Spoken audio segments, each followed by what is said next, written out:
Be ready on the count of 3, 2, 1, start.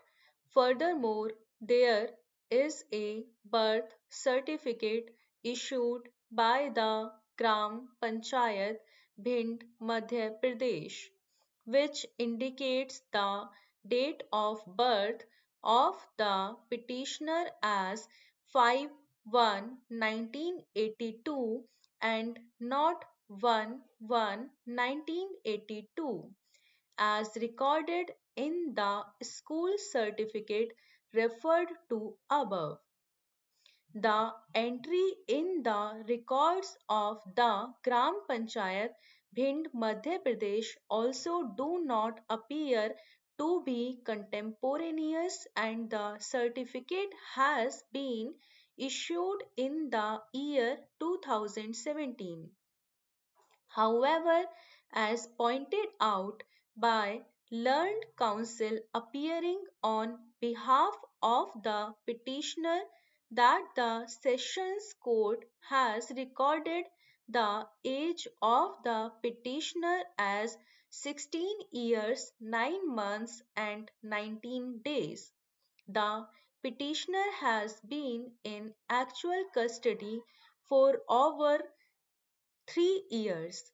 The 2000 Act has been repealed and replaced by the Juvenile Justice Act 2015. Section 21 of the 2015 Act provides that order that may not be passed against a child in conflict with law.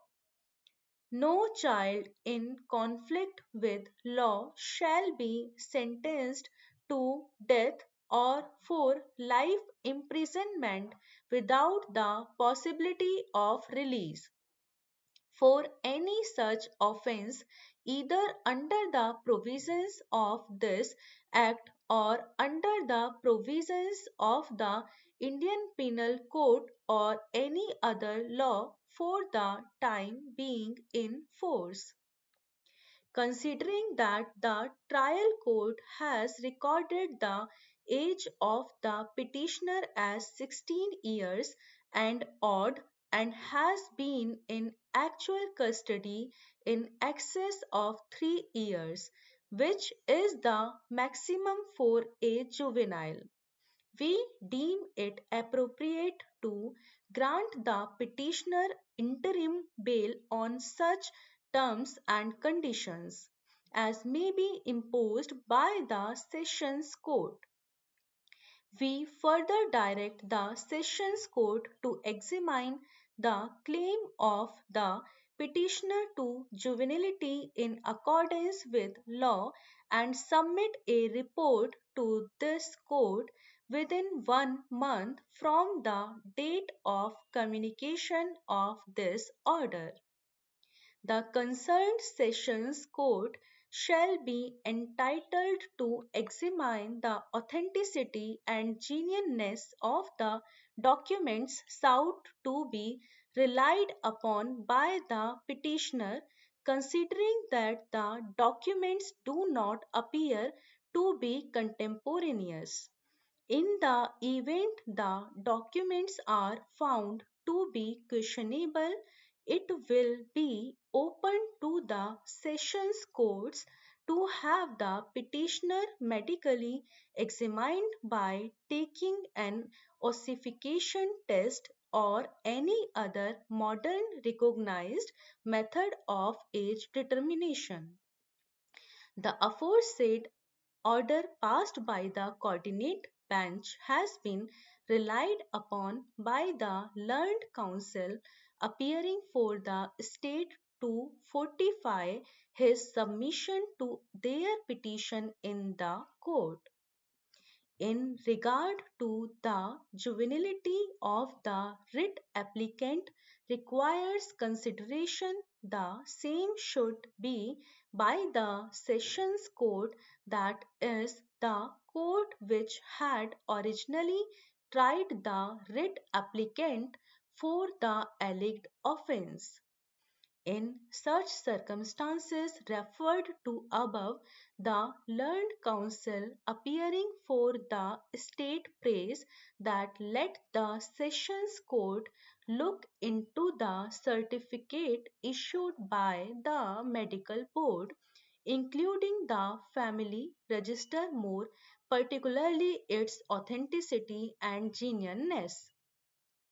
Having heard the learned counsel appearing for the parties and having gone through the materials on record, the only question that falls for our consideration is that whether we should ask the Sessions Court to examine the authenticity and genuineness of the documents sought to be relied upon of being a juvenile.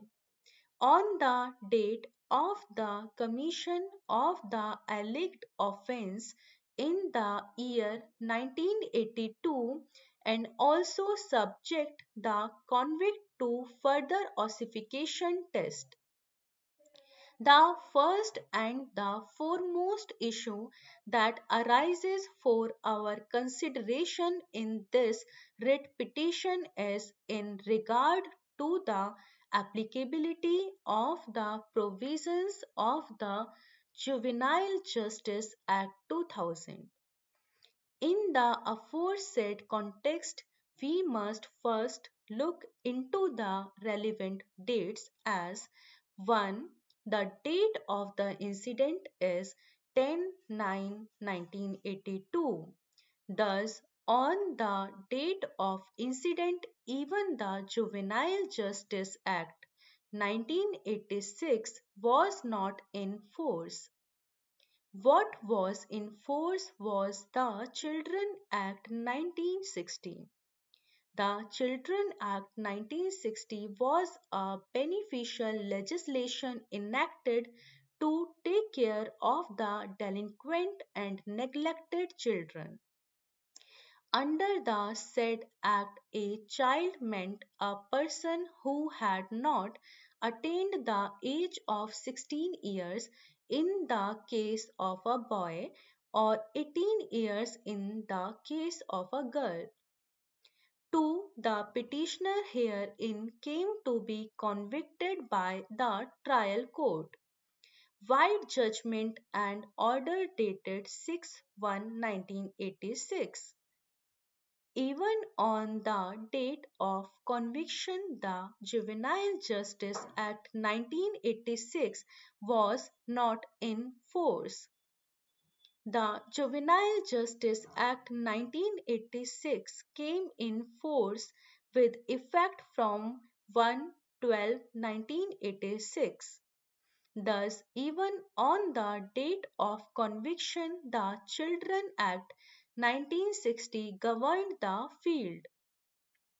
3. The appeal filed by the petitioner herein in the High Court of Allahabad against the judgment and order of conviction passed by the trial court came to be decided and was ordered to be dismissed with judgment and order. It is relevant to note that on the date when the appeal came to be dismissed by the High Court, the 2000 Act was in force and for special leave to appeal filed by the petitioner herein in this court came to be dismissed with order dated 16/8/2016 as per the decision of the Juvenile Court.